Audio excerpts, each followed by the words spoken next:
Hey you guys, today we'll be talking about the quadratic formula. This is the second video I'm posting for a lesson today. I also did another one using a PowerPoint presentation that's pretty good, so you should watch that one too. I just thought I would hit a couple more examples with me explaining it. So the quadratic formula, remember how we're always solving for roots, for zeros, for x-intercepts, for solutions. All of these four words mean the same thing. And we've learned to find the x-intercepts of quadratics by finding, or the solutions, the roots of zeros, are all mean the same thing. They're all the x-intercepts. It's when a quadratic, crosses the x-intercept. We've learned we can do that by graphing. We've learned it by the square root method. We've learned it by factoring, solving by factoring.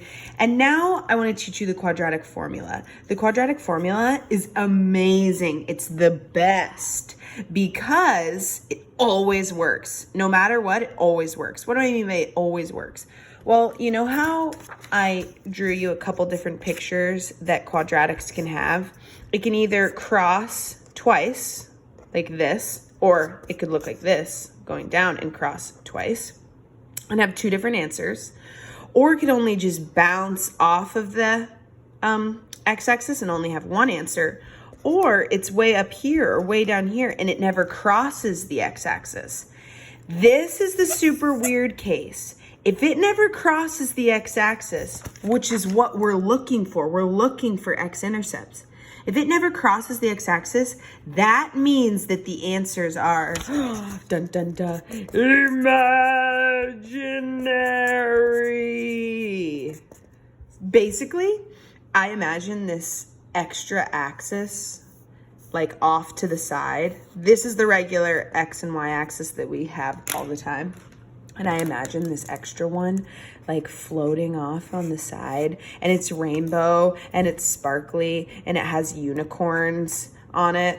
That's a picture of a unicorn. And it's really awesome. And that's where the quadratic crosses. So sometimes you'll get imaginary answers, which the imaginary answers come from this discriminant. This is what's called the discriminant, this b squared minus 4ac, this part of the quadratic formula, if this answer is negative. And you should remember from yesterday's lesson with simplifying radicals, if the radicand is negative, you take out an I and then redo the problem. That will come into play here when we're doing the quadratic formula. If you get a negative radicand, it's an imaginary solution and it goes across that imaginary axis. So we will see that today. Okay, the quadratic formula. Let me sing you a little cute song. We're always looking for x-intercepts, right? So that's why the answer is x equals, or that's why it starts with x equals, because we're always looking for x-intercepts. So x equals negative b plus or minus the square root of b squared minus 4ac all over 2a. So you should listen to that again if you don't remember. That's a super handy song to remember the quadratic formula. Now this a, b, and c stuff, those variables, those letters, come from the standard form of a quadratic, which we've done this a bunch of times, right? The a, the b, and the c values. A value is always the one in front of x squared, so there's really an imaginary 1. The b value is the one in front of the x, and the c is the last one. And you follow the sign. If this was a negative 4, you'd be negative 4. If this was a negative x squared, it'd be negative 1. If this was minus 1, it'd be minus 1 up here. You keep the sign. Now I have the a, b, and the c for the quadratic formula. So this is the key. If you listen to anything I say today, remember parentheses. I cannot say this enough. When you are doing your quadratic formula, when you're subbing in A, B, or C, put it in parentheses because it gets a little messy. So it's negative B, right? So it's negative and then B is 4. This example, you won't see it as much as down here, why the parentheses are important. So negative B, then we do plus or minus. You have to put that in. That's part of the formula. The square root of b squared, again, I'm subbing it in, so I'm putting in parentheses, minus 4, the a, and the c. This whole thing's under square root. all over, hold on, let me have a weight so my paper doesn't move, all over 2a. So yeah, here we go. Negative b plus or minus the square root of b squared minus 4ac all over 2a. Okay. Then I'm going to rewrite it. New line. X equals, we just have negative 4 here. That's the simplified thing. What's tricky is if b is negative, that would have changed to a positive 4. All right. Plus or minus the square root. Now this 4 squared is 16 minus 4 times 1 times 1. So minus 4. So 16 minus 4, this is the square root of 12 all over 2 because 2 times 1 is just 2. Didn't need this long of a line. Okay, then we have x equals plus or minus, x equals negative 4 plus or minus. Now this square root of 12, remember I taught you how to break this down. We make a factor tree. We need 2 of something to be able to pull 1 out. So this goes to 2 root 3. So square root of 12 is really 2 root 3. And this is still all over 2. So I just changed this square root of 12 to be 2 root 3. And now, you know how there's always 2 answers? Because it's 2 times, or there's not always 2 answers, but we're always looking for 2 answers where it crosses the x-axis. That's where the plus and minus comes in. One answer is x equals negative 4 plus 2 root 3 over 2. So minus 4 plus 2 root 3 over 2. The other answer, we divide it with a comma, is negative 4 minus, it's not going to let me write, 2 root 3 over 2.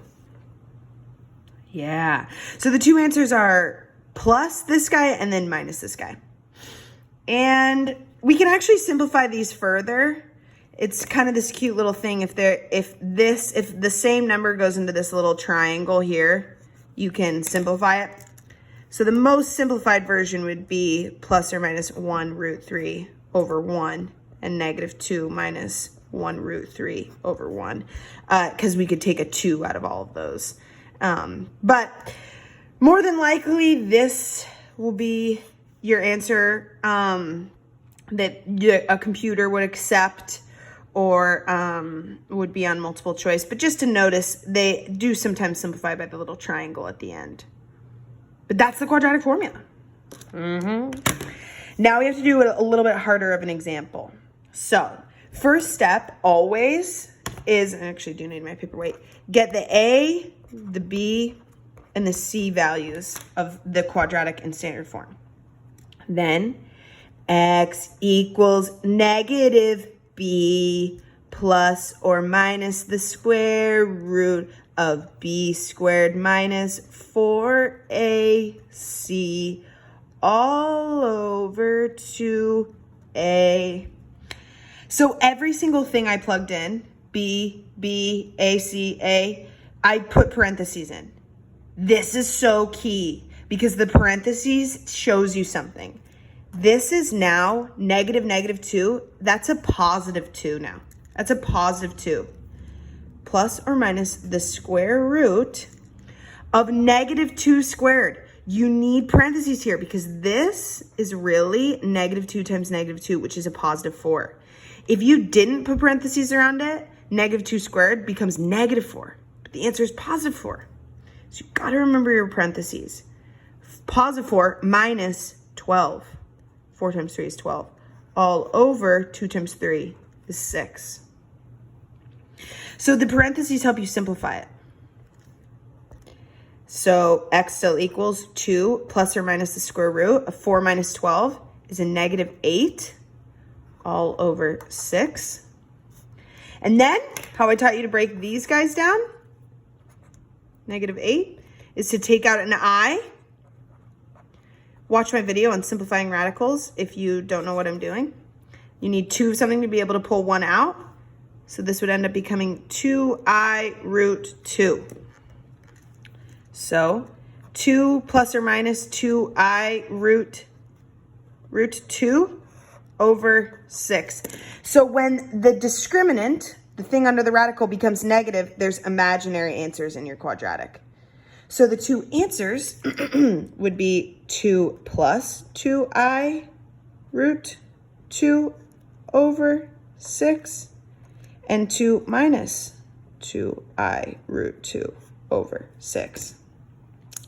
And we could also take 2's out of all of these and make this 1 plus I root 2 over 3 and 1 minus I root 2 over 3. So it has the little triangles, but we could just leave it as is for right here. That is how the quadratic formula works, people.